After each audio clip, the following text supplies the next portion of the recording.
Hey guys, Z here. It's been less than a week since I've mentioned anything Octopath Traveler and realized that's been way too long. Thankfully, there was a demo for Octopath Zero that dropped a bit ago, and of course, me being the responsible person that I am, I decided to completely push aside the rest of my day to play through it. And that was a nice 3 hours of my time.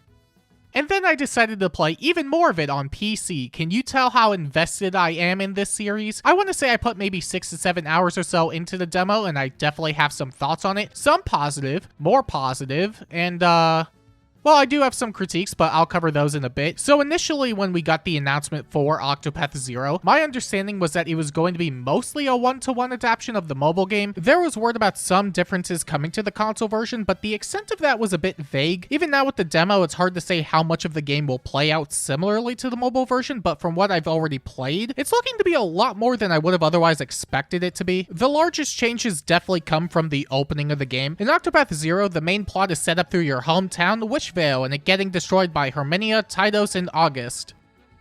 And in the mobile game, you just spawn in the middle of a snowstorm, and that's it. They also took more effort in connecting the first 3 antagonists together. Here, it's a shared goal of getting the Ring Bearer's Ring from Wishvale, which I think is a nice way of introducing the antagonists to everybody. You get a good sense of all their characters throughout the prologue, which is something the mobile game lacked from what I remember. You're just given the ring, and then you gotta go stop them, and yeah. It also gives the main character an actual motivation to do things in the game, as in Champions of the Continent, you just kinda had to do it. The addition of the prologue really did add a lot to the opening of the game, and it was 100% different, which I thought was pretty neat. That said, it seems like outside of the beginning prologue that's supposed to tie back to the main campaign, the chapters seem to be more or less the same. There is new content and adjustments, of course, but the main campaign seems to be about the same as I remember it being. It was just a demo, so it is hard to say how much will be changed in the final product, but I'm cool with it either way. Now, on top of the brand new prologue, there's the character creation aspect of the game, which is pretty cool. You get to actually make the silent protagonist this time instead of just choosing any character to play as, which includes choosing the voice, the gender, even an animation style, which is really cool, and so on. Although it is a bit limited, you can name a favorite food of yours, which does come up almost immediately, and it's very funny. And what stood out to me in the beginning was the starting inventory, which is entirely new to the series. You can choose up to 3 items to start with, including accessories, consumables, and so on, which is pretty cool, but not perfect. I'll touch on that a bit later. You can also choose an action move to start out with, which is also new, and it lends itself more into the customization aspect. Action moves are new, and they're equipable skills for basically anybody in the game, which can allow for even more customization. You can unlock more of them as you gain job points, and there's tons of them in the game, at least from what I've seen in the demo. It's probably going to have a lot of depth. There's also the ultimate techniques, which are basically super moves that do carry over from Champions of the Continent, and I think those are going to be exclusive to individual characters. It's hard to say since it's only the demo, but I can't imagine they're interchangeable for most of the cast. Maybe the protagonist at most. It does at least give the cast some extended flexibility and identity to themselves, which I think is very important for games like these. And at the end of the prologue, you could choose your starting job, which consists of the original 8 jobs from Octopath 1.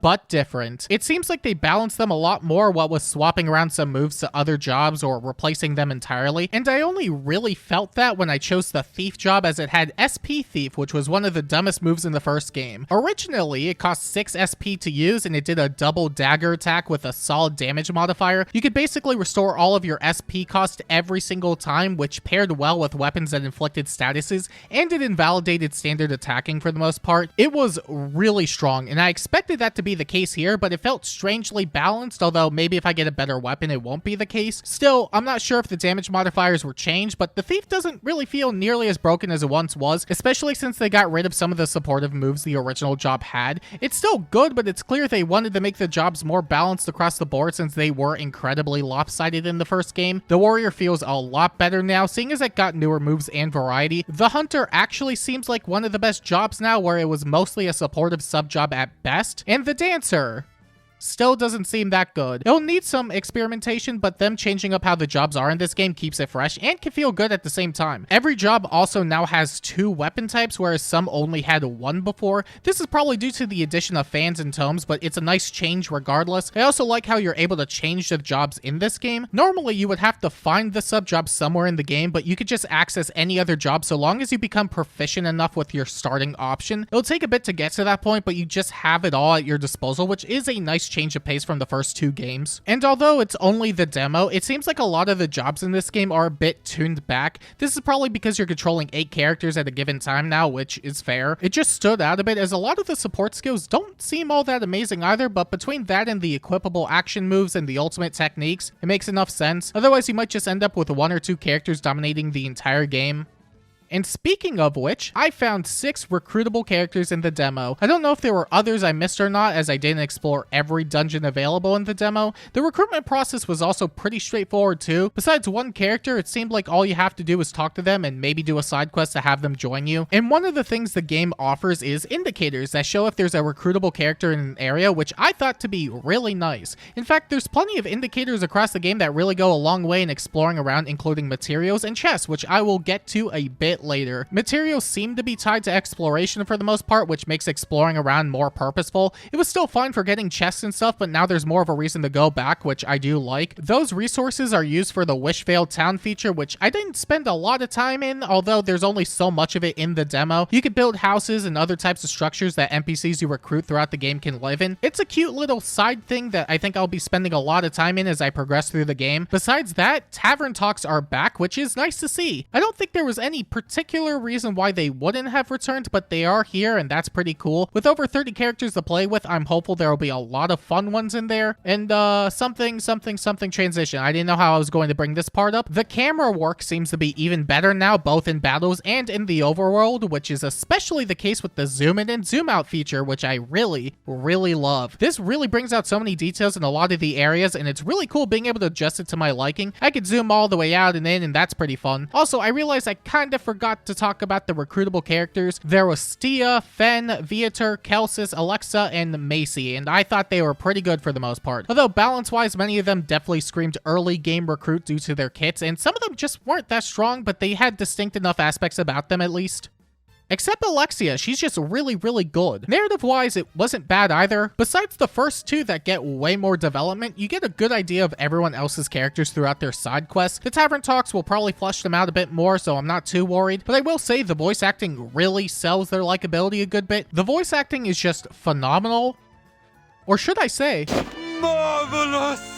Seeing the family with English voice acting made me so happy. Also, whoever voices Bargelo, you did such a good job. I'm not one to really keep track of voice actor names and roles, but the shock on my face when Fen opened his mouth, I could immediately tell it was Sigurd Fire Emblem, and that made me very happy. Sounds like you guys met Nomos. Override! Honestly, I really did like all of the voice acting so far, although I'm not sure if some of the clips were compressed for the demo or not. Sometimes it came off that way, and I don't think it had anything to do with the performances. I'm hoping it's just a demo thing. And yeah, it's just been a really great time so far. But despite all the glazing, I do have some criticisms. One of the first things that really stood out to me was the voice acting, and it's not because of the performances. The problem I have is actually the opposite. It's the lack of voice acting from the main character. Now, Champions of the Continent always had a silent protagonist, as the main character would be whoever your lead character was, but they were also built around the silent protagonist thing. Seeing as there's an actual protagonist now, some of the scenes definitely felt off without any voice acting.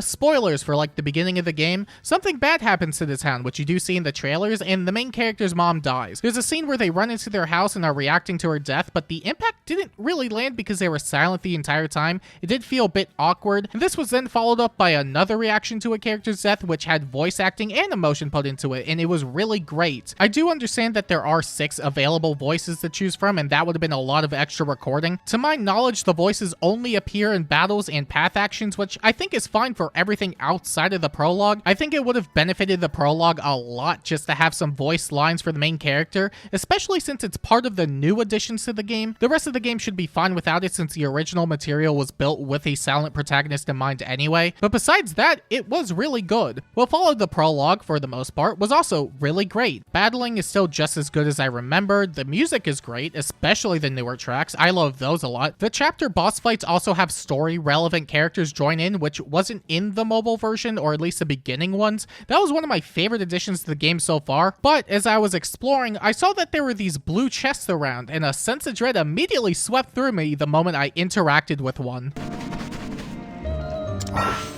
let's talk about this one real quick. There are blue chests across presumably the entire game, or at least from what I saw, a good majority of the game. These chests can only be opened by progressing through the Wishvale storyline and quests, and I'm somewhat conflicted about this. You can just ignore them, but I figured the whole idea with the Wishvale story and main story is that you could do them in whichever order you like, but you can't open them without progressing Wishvale, which was surprising to see. Now, it probably won't be to the same degree of questionable as the purple chest from Octopath 1, which, for context, could only be opened by one party member. Those were scattered across most of the game, and they tended to have some of the best gear and resources at a remarkably early stage of the game, and if you wanted to be a bit funny, you could just go to a later game dungeon only an hour in and get some of the best late game gear with it. But to the main point, if you didn't have them in your party, then you just couldn't unlock those chests without backtracking, which wasn't the best. Although, granted, he was the strongest traveler in the entire game, but that meant you always had to keep him in your party. I tried figuring out how to open the blue chest in the demo, but I just couldn't figure it out. I speed ran through the Wishvale story quest to see if leveling the town would let me do that, but it didn't work. I'm assuming that there will be some kind of shop item you could buy from there, but it's really hard to say exactly. I'm open to seeing how they work out in the final version, but it definitely left me scratching my head. The game does encourage you to explore around often for materials that you could use for building stuff in the town, so if nothing else, you'll probably be backtracking a lot just for that, which may be why they're in the game. I was going to do the Wishvale stuff alongside the main campaign anyway, seeing as I've already played through Champions of the Continent, but I thought I'd mention it. Although, on the topic, I kinda wish the game would let you fast travel to more areas. It seems to only apply to towns, which feels somewhat limiting, seeing as you're encouraged to keep going to and from Wishvale for progression purposes. In the mobile game, you could just teleport to any dungeon you had entered, and that would have been really nice to have here, seeing as they tend to have materials. Maybe that'll be the case in the final product, but it feels like a weird omission considering how much of an emphasis they put on Wishvale. If not, then it's not a deal breaker, but definitely something I'd like to see get updated down the line.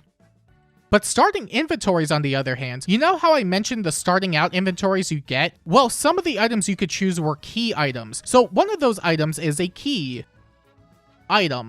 You need that item to get one of the playable characters Viator in Valor. I chose it out of a gut feeling, and when I tried recruiting him on a new file without the key, I wasn't able to get him at all. I'm really confused as to why they put key items in a starting inventory over more accessories or consumables or something. I'm assuming they'll give everyone the opportunity to get everything regardless of what you choose in the beginning. I did find one of those starting items in Theatropolis, so I'm assuming you could do the same with the rest of it. I also don't think they would lock people out of recruits or have missable characters like that, as it would be really strange to do. That said, I probably won't end up choosing other starting items as a result if the difference is between having an early recruit and a consumable item. That was probably the thing that stood out the most in the entire demo to me.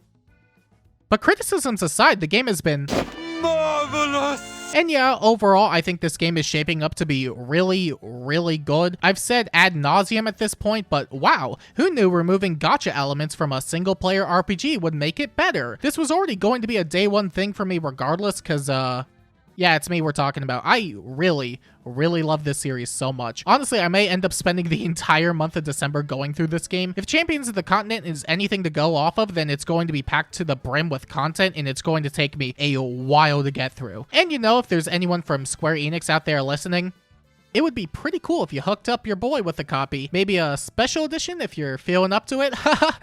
Sponsorship, maybe? I can only cope, but that would unironically make my entire year. But yeah, demo good, and I wanted to talk about it. I know it's not the main thing people come to this channel for, and I'm assuming most people won't watch this, but I really just wanted to talk about it, and I'm probably going to do more of that in a month or so when the game comes out. For those of you who decided to watch this video despite that, thanks for that. Y'all are real ones. So until next time, may your day be marvelous!